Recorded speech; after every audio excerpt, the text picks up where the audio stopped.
acknowledgement. As we meet today, we acknowledge that we live in Mi'kmaq, the traditional and ancestral territory of the Mi'kmaq people. We are all treated people with a responsibility to each other and to this land. Item 1 on the agenda is the chair's 2025-26 year-end report. The normal report would be to talk about last year, but I mean, sneak few things in that happened this year just on the side. I'm pretty sure that everybody knows that the village commission runs the Lido and the public washroom, but sometimes they forget we do some rather mundane things. For instance, with the rat control.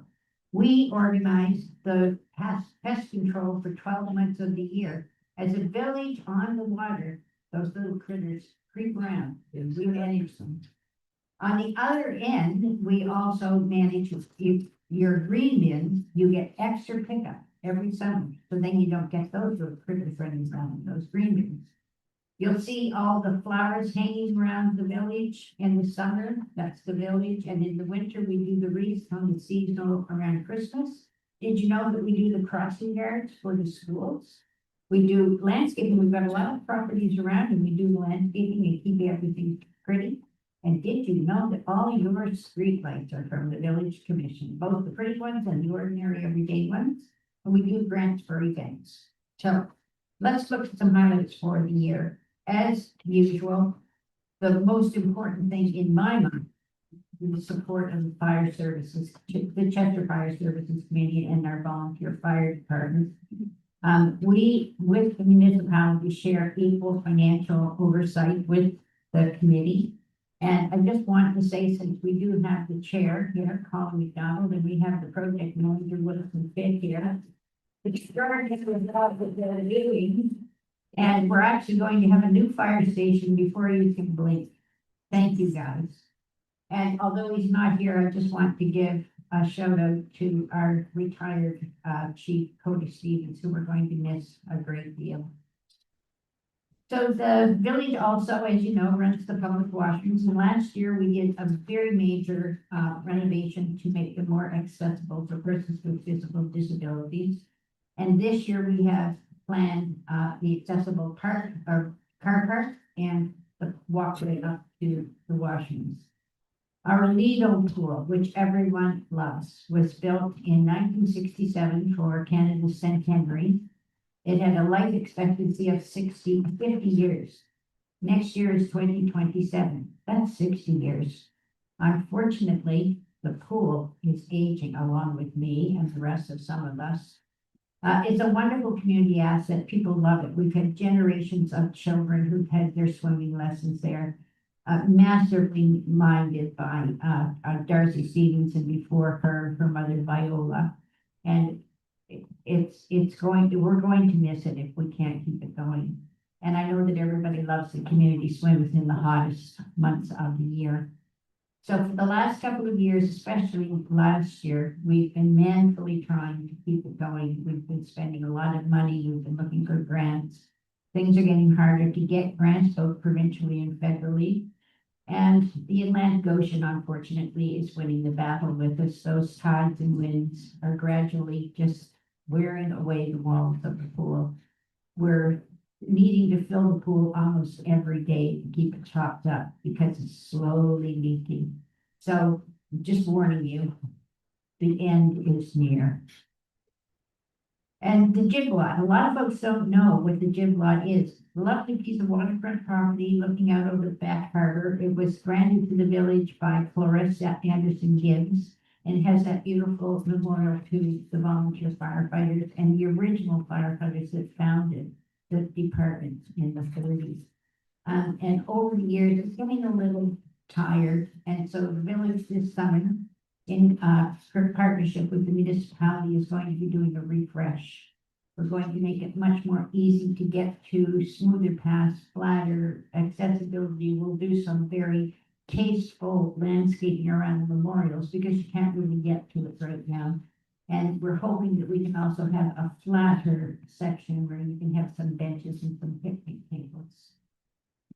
Last year, we discovered that it would be probably useful to have a visitors information center. There hadn't been one for a number of years, although the municipality was doing a mobile visitors information center.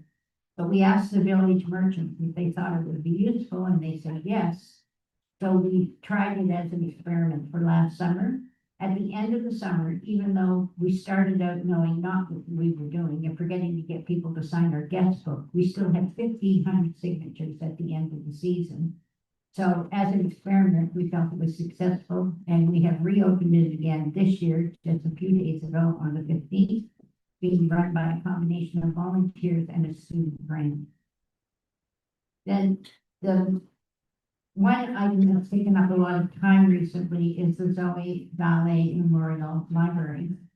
When our proposal was accepted by the municipality, we proceeded to examine how we could fulfill the requirements of the warranty deed, which required both a library and a civic center. So as soon as we were able to take possession of the building, which was the 1st of April, we entered into a contract with the South Shore Public Libraries. We wanted to make sure that the community had a professional library, and the village itself is responsible for the civic end of things. So we run the building, we run all the non-library programming, the gardens and the tower. And we have put out an ask for volunteers, and right now we've already had 18 volunteers go through a very nice training session by the South Shore Public Libraries. And we have a waiting list of 5 more people who are waiting to begin their volunteering. We officially opened on June the 1st, and as of yesterday, not quite 2 weeks, we'd already had 500 people over the threshold. I counted the numbers today, it was over 69, just today. But today, it's kind of cheating because it was book mobile days, and we attracted them. The open hours now, the community has a library 6 days a week. It's open at 10 a.m., closes at 4 p.m. except on Thursday. That is the late day. It stays open until 7 o'clock for folks who are working and who may not be able to get to the library in the daytime. The commission is open from regular office hours, 9 a.m. to 5 p.m. The office is on the 2nd floor. And the rooms that we run for our programming are what's called the club room, that has free Wi-Fi, 2 laptops, free printing, a lovely place to sit, places where you can play games, play poker if you like, I suppose. I was thinking bridge. But we also have an activity room right now. It's rented every Saturday by the Chester Art Center for drop-in art classes from children. Yesterday, we had a grade 2 class there. They came in, visited the library, the children's room, went out and had a picnic on the grass in the gardens, then came in and had a craft, and it was delightful to see them there from our own school. And we also have a lovely meeting room. Dr. Curry donated his dining room table, and we put every single insert in the dining room table so we can now host the federal cabinet in our dining room.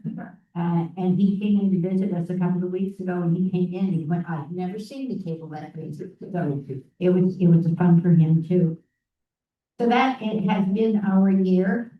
We just wanted to point out that we're doing our very best to provide a good service to the community. But it's important to note that on the same day that we opened that library in Annapolis Valley, 5 libraries were closed. And as we open our Visitors Information Center, please remember that the province has closed all provincially funded visitors information centers, which makes little local visitors information centers even more important. So I'd like to pretend that what we actually have here through the village services is an embarrassment of riches. Thank you.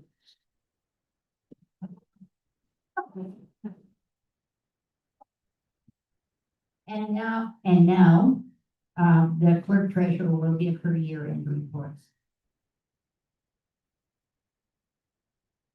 If I can change the page, there we go.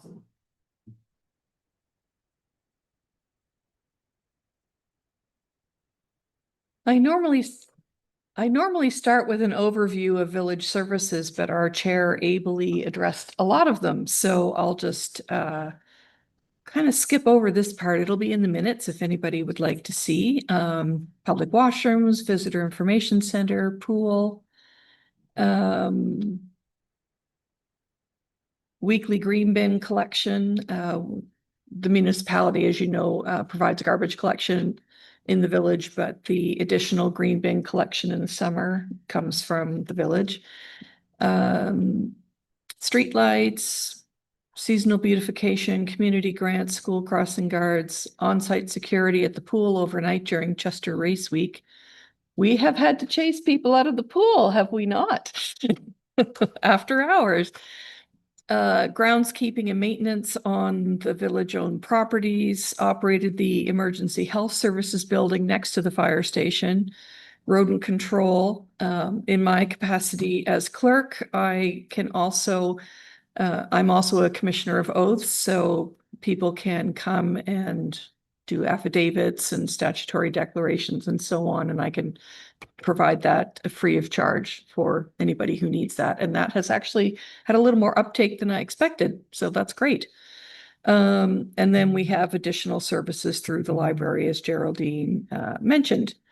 Fire services, since 2023, the village no longer has day-to-day governance or budget responsibility for the fire department. The Chester Fire Services Committee has that responsibility and is a separate corporate body jointly owned by the village and municipality. However, village staff do continue to provide administrative, financial, and project support. Fire committee representatives will give a brief report a little later.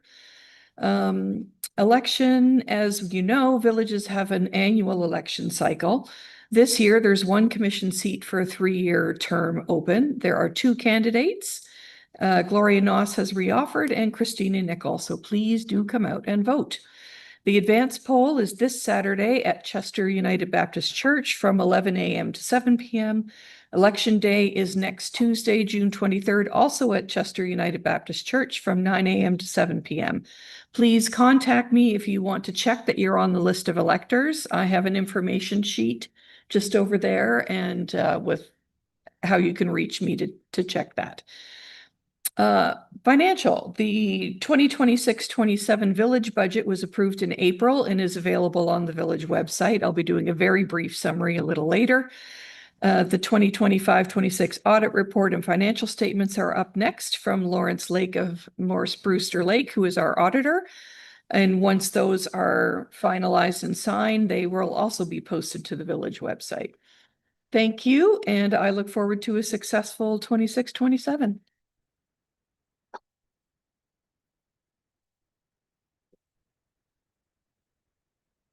Or could you like to come up and lift the microphone? Put some feet on screen or they problems? I'm going to put it up on screen. There are some copies there if anybody is has a burning desire to read the financial statements. Yeah, I'm just gonna start on page 1, which is the event audit report, on the opinion paragraph. So, in our opinion, the accompanying consolidated financial statements present fairly in all material respects. The financial position of the village of Chester as of March 31, 2026, and results of its operations and changes to net financial assets for the year when ended, in accordance with Canadian public sector accounting standards. That's a clean audit opinion.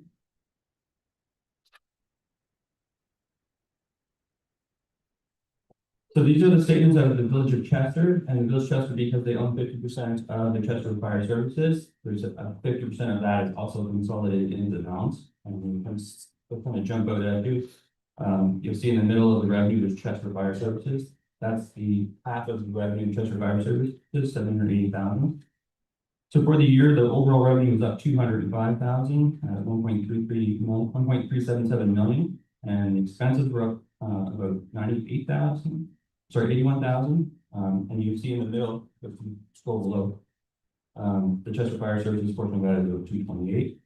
And overall, there was the annual surplus of $597,000.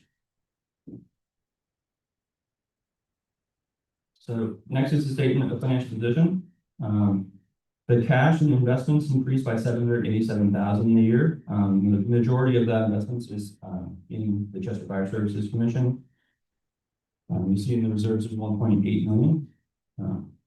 HC receivables up a little over last year just due to more capital spending. Payables is also higher this year, just larger bill at the end of the year related to the new project. Short-term debt is new. There was debt for rate at the end of the year.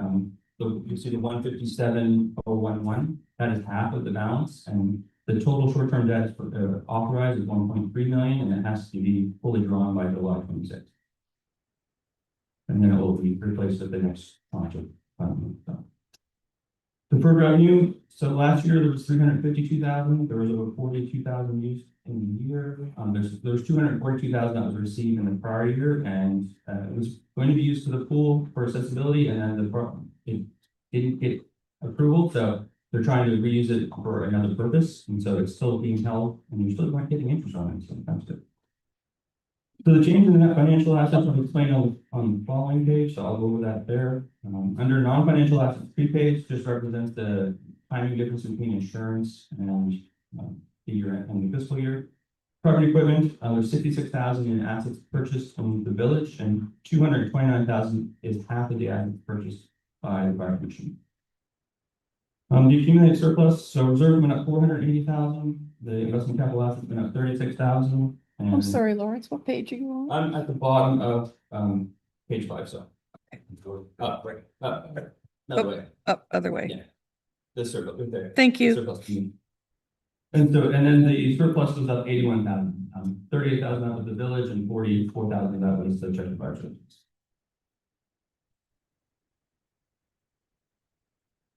So the next page is a statement of change in net financial assets, and this kind of explains the change in that number. So we start with the surplus of 597. There was $296,000 of asset additions, 109,000 of amortization.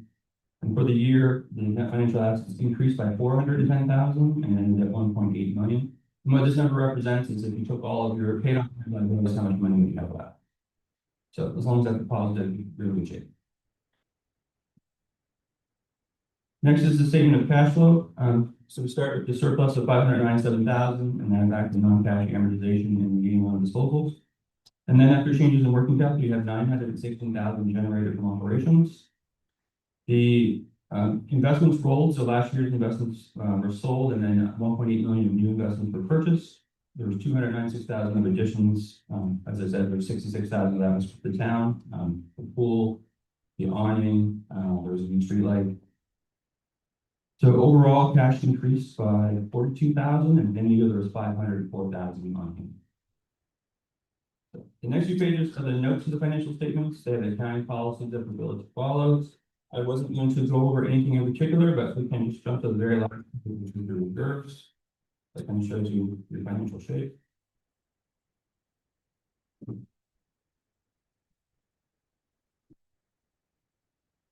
Very last page, page 14.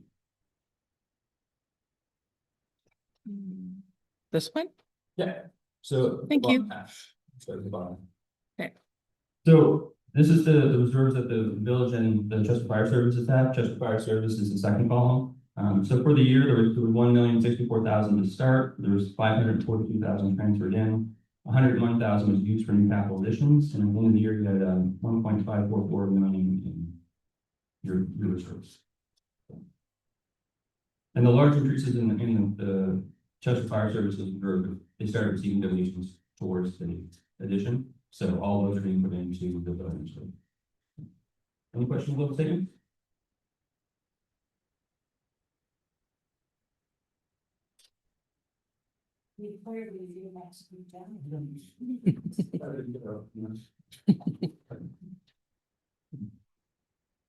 Thank you. And next, we have a report from the Chester Fire Services Committee. I guess Colin Wilson and Kurt, oh, Kurt's not here. Colin and Wilson get to report. Only home.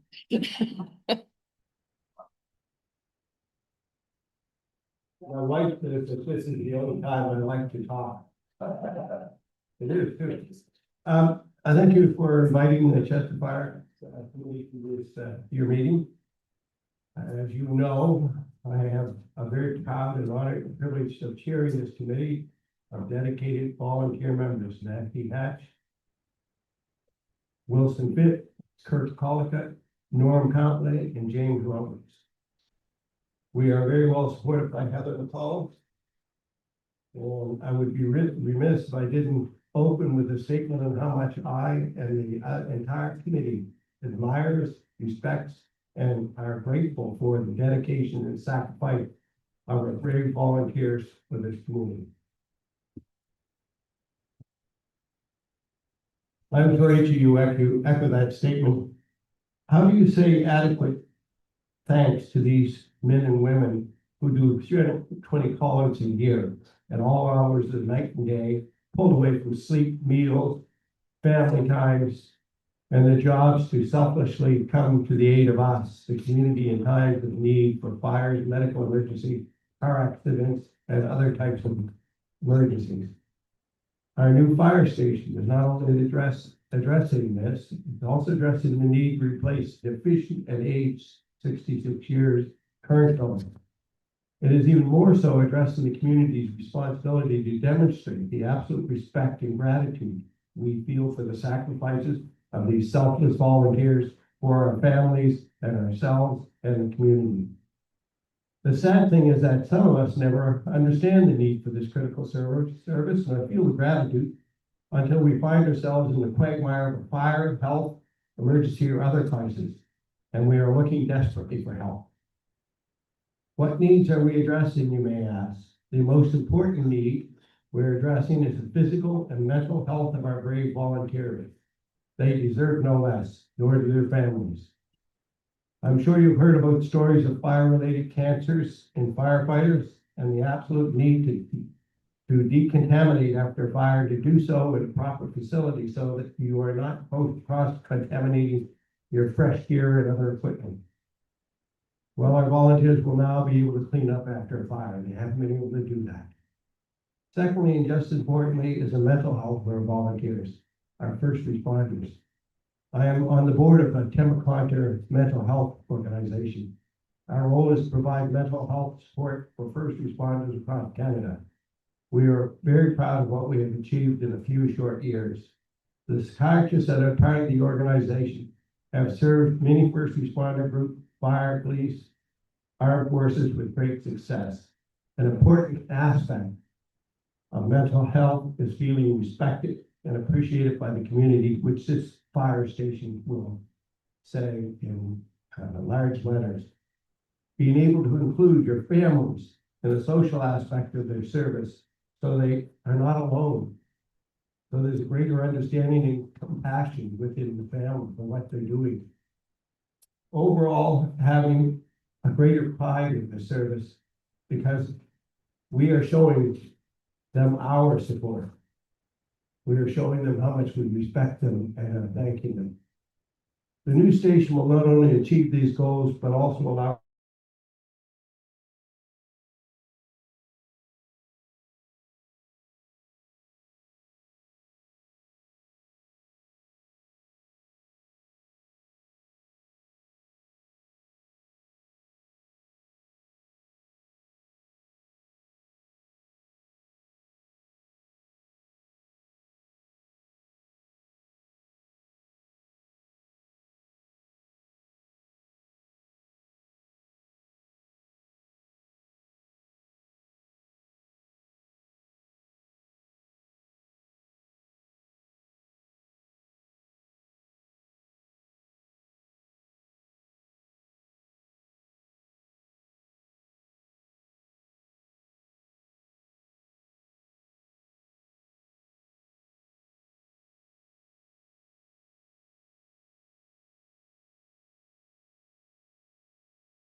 Right?